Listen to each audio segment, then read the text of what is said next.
ഷഫീദ് ഇവിടെ മുരാരിയിലേക്ക് അറസ്റ്റ് എത്തുന്നു എന്ന് പറഞ്ഞാൽ ഇപ്പോൾ ഹൈക്കോടതിയുടെ ഏറ്റവും ഒടുവിൽ ഇടക്കാല ഉത്തരവ് തന്നെ ദ നെക്സ്റ്റ് സ്റ്റെപ്പ് അടുത്ത് എന്താണ് എന്നതിന്റെ കൃത്യമായ ദിശാസൂചകമാണ്.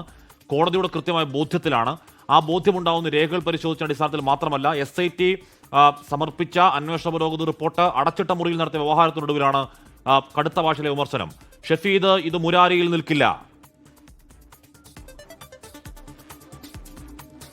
ഹഷ്മി, ഉറപ്പായിട്ടും ഇത് മുരാരി ബാബുവിൽ നിൽക്കില്ല എന്ന് മാത്രവുമല്ല, മുരാരി ബാബുവിന്റെ പിന്നാലെ 8 ഉദ്യോഗസ്ഥരുടെ പേര് വിവരങ്ങൾ അതിൽ നമ്മൾ ദേവസ്വം വിജിലൻസ് റിപ്പോർട്ട് അടക്കം കണ്ടതാണ്. അവർ ചെയ്ത വീഴ്ചകൾ എന്താണ്, ഉദ്യോഗസ്ഥലത്തിൽ എന്ത് ചെയ്തു, എന്ത് തെറ്റിദ്ധാരണ പരത്തി, ഏത് വ്യാജരേഖകൾ നിർമ്മിച്ചു, ആ വ്യാജരേഖകൾ എങ്ങനെയാണ് ഉണ്ണികൃഷ്ണൻ പോറ്റിക്ക് ഈ തട്ടിപ്പ് നടത്താൻ സഹായകരമായതെന്നൊക്കെയുള്ള കാര്യങ്ങൾ നമ്മൾ ആ ദേവസ്വം വിജിലൻസ് റിപ്പോർട്ടിൽ കണ്ടതാണ്. SIT അന്വേഷണത്തിന്റെ അവരുടെ റിമാൻഡ് റിപ്പോർട്ടിലും അതേപോലെ ഉണ്ണികൃഷ്ണൻ പോറ്റിയുടെ കസ്റ്റഡി അപേക്ഷയിലും ഒക്കെ കണ്ടത് ഇദ്ദേഹത്തിന്റെ കൂട്ടുപ്രതികളായി ഈ കോൺസ്പിറസിയിൽ പങ്കെടുത്തത് ഉദ്യോഗസ്ഥർ കൂടിയാണ്. അപ്പോൾ ആ ഉദ്യോഗസ്ഥരെ അടക്കം ഈ വിഷയത്തിൽ ചോദ്യം ചെയ്യേണ്ടതായിട്ടുണ്ട്.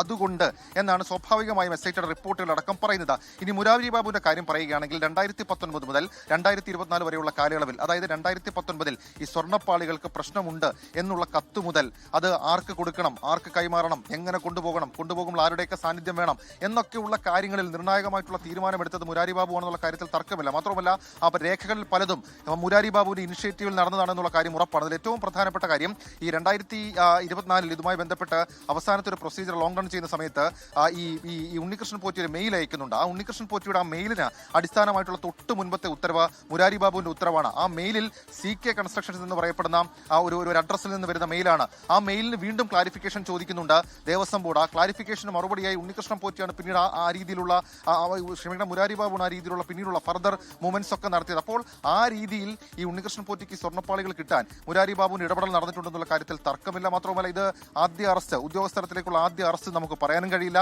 കൂടുതൽ ഉദ്യോഗസ്ഥരുണ്ട്. ഞാൻ നേരത്തെ പറഞ്ഞ പേരിൽ ഏറ്റവും പ്രധാനം ഈ ഉദ്യോഗസ്ഥരിൽ രണ്ടാമത്തെ പേര് ജയശ്രീയാണ്.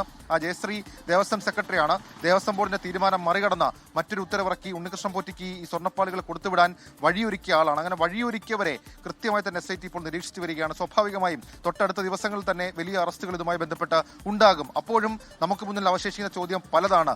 കേവലം ഈ ഉദ്യോഗസ്ഥ സംഘം മാത്രം വിചാരിച്ചാൽ ഈ തീരുമാനത്തിലേക്ക് എത്താൻ കഴിയുമോ? കഴിയില്ല എന്ന് ഉറപ്പായും കോടതിക്കടക്കം സംശയമുണ്ട്. അതുകൊണ്ട് തന്നെയാണ് 2019 ഈ കുറ്റം മറയ്ക്കാൻ അല്ലെങ്കിൽ ഈ തട്ടിപ്പ് മറയ്ക്കാൻ 2024 ശ്രമം നടന്നു എന്നുള്ള കാര്യം പറയുന്നത്. ഇന്ന് രണ്ടാമത്തെ കാര്യമാകട്ടെ, ഈ ഉദ്യോഗസ്ഥർക്ക് ഇക്കാര്യത്തിൽ കോൺഫിഡൻസ് നൽകിയത് ആരൊക്കെയാണ്, അതിൽ ഏതെങ്കിലും പ്രധാനപ്പെട്ട തലകളുണ്ടോ, ഇക്കാര്യങ്ങളിലൊക്കെ കൃത്യമായിട്ടുള്ള അന്വേഷണം SITയുടെ ഭാഗത്ത് നിന്ന് ഉണ്ടാകണം. ഏതായാലും മുരാരി ബാബു അതിന്റെ തുടക്കം മാത്രമാണ്.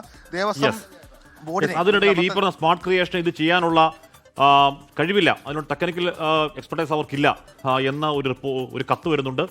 ഏതാനും ദിവസങ്ങൾക്കുള്ളിൽ, ഏതാനും ആഴ്ചകൾക്കുള്ള ആ കത്ത് എന്താണ് കീഴ്മേൽ മറിയുന്നുണ്ട്. അങ്ങനെ കീഴ്മേൽ മറിയലിന്റെ പിന്നിൽ ആരാണ് സ്മാർട്ട് ക്രിയേഷന്റെ വക്കീലായി പ്രവർത്തിച്ച ഉന്നതൻ തുടങ്ങിയ ഒരുപാട് ചോദ്യങ്ങൾ ഇപ്പോഴും ബാക്കിയാണ്.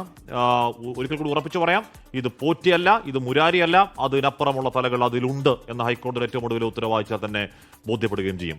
ലോകത്തെവിടെയായാലും ഏത് സമയത്തും 24 വാർത്തകളും ഓഗ്മെന്റഡ് റിയാലിറ്റി പാക്കേജുകളും എക്സ്പ്ലെയിനറുകളും വിശദമായി കാണാൻ ഞങ്ങളുടെ YouTube ചാനൽ നിങ്ങൾക്ക് സബ്സ്ക്രൈബ് ചെയ്യാം.